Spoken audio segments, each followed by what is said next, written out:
আমি এক নজর চোখ বুলিয়েছি। প্রথমে বলার কারণটা হচ্ছে যে আমরা আগে যে সমস্ত বিষয়ে ঐকমত্য হয়েছিলাম সেই বিষয়ের মধ্যে আবার কিছু নতুন, আমার মনে হয় প্রিন্টিং মিস্টেক হয়েছে কিনা আমি ঠিক বুঝতে পারছি না।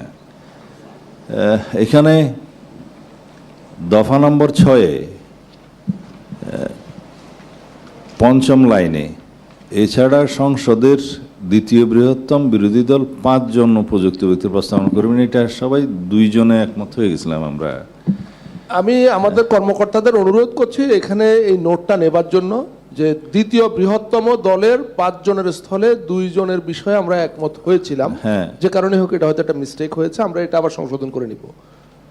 একাধিক দ্বিতীয় বৃহত্তম দল অবস্থান থাকে তাহলে সেই সব দল হইতে নির্বাচনে সর্বোচ্চ প্রাপ্ত ভোটের ভিত্তিতে দ্বিতীয় বৃহত্তম দল হবে। ঠিক আছে সালাউদ্দিন ভাই, আমি একটু শুধু বলি, কমিশনের বৈঠকে যেটা আলোচনা হয়েছে যে যখন দ্বিতীয় বৃহত্তম দলের 2 জনের ব্যাপারে একমত হওয়া হয়েছে তখন বলা হয়েছে সরকারি দল 3 জন, বিরোধী দল 3 জন এবং দ্বিতীয় বৃহত্তম দল 2 জন। সেটা পরে কারেকশন হয়ে 5-5 আসছিল।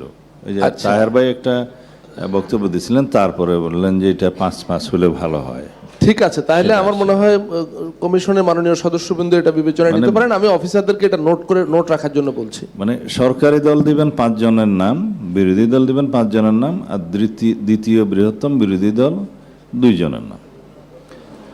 তারপরে দফা 7-এর মধ্যে ওই একই 1, 2, 3, 4, 5 নম্বর লাইনে দেখেন দ্বিতীয় বৃহত্তম বিরোধী দলের প্রস্তাবিত মোট 5 জন, এখানেও 2 জন হবে।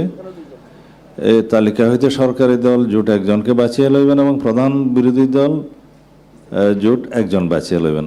এরপরের লাইনগুলো তো আমাদের এখানে আগে অন্তর্ভুক্ত ছিল না।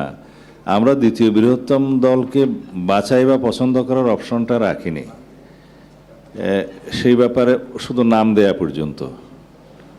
দ্বিতীয় বৃহত্তম দল 2 জনের নাম কম্পোজিশনটা মানে র‍্যাঙ্ক, কেবলমাত্র র‍্যাঙ্ক চয়েস ভোটিং এর ক্ষেত্রে র‍্যাঙ্ক চয়েস সদস্যের বাছাই কমিটি প্রস্তাব করা হয়েছে নতুন হবে। সেই জন্য দ্বিতীয় বৃহত্তম দল সে যদি 2 জনের বৃহত্তম দল হয়, 5 জনের বৃহত্তম দল, তার জন্য এই অপশনটা রাখা ঠিক না। তারা নাম দিয়েছে 2 জন এই পর্যন্ত থাক, কিন্তু তাদেরকে আবার বাছাই করে নিতে বললে এটা অসুবিধা আছে।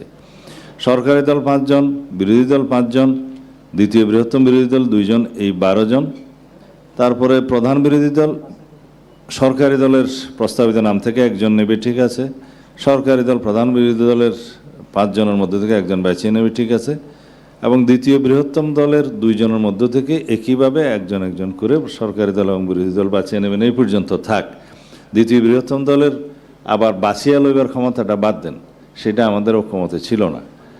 এখন এই পদ্ধতিতে প্রাপ্ত নামসমূহের মধ্যে হইতে যে কোনো একজনের ব্যাপারে যদি প্রস্তাবকারী দলগুলোর মধ্যে ঐকমত্য প্রতিষ্ঠিত হয় তবে তিনি পরবর্তী তত্ত্বাবধায়ক সরকারের প্রধান হিসাবে মনোনীত হইবেন, এই পর্যন্ত ঠিক আছে।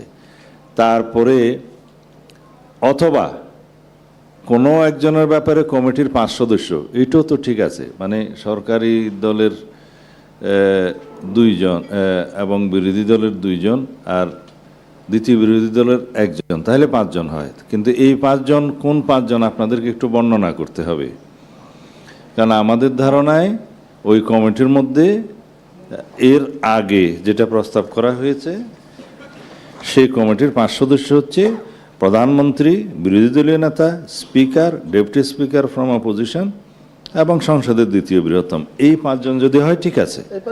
হ্যাঁ, তো এই 5 জন যদি হয়, সুযোগ নেই। হ্যাঁ, না ওই যে ওগুলো যদি লাইন কাটেন আর কি, তাহলে ঠিক আছে। এই 5 জনের মধ্যে যদি 4 জন একমত হন, এটা আজকে আপনাদের নতুন ইনক্লুশন। এইখানেও আমার মনে হয় একমত হওয়া যায়, কারণ আমার মনে হয় সরকারি দল বিরোধী দল 2 জন এক জায়গাতেই ভোট দিবে মনে হচ্ছে আর কি। তারপরে থার্ড পার্সন যিনি আছেন তিনি হলে 3 জন হয়, তাহলে কোনোভাবে 4 জন হতে গেলে হয় বিরোধী দলের থেকে 1 জন আসতে হবে অথবা সরকারি দলের থেকে 1 জন আসতে হবে।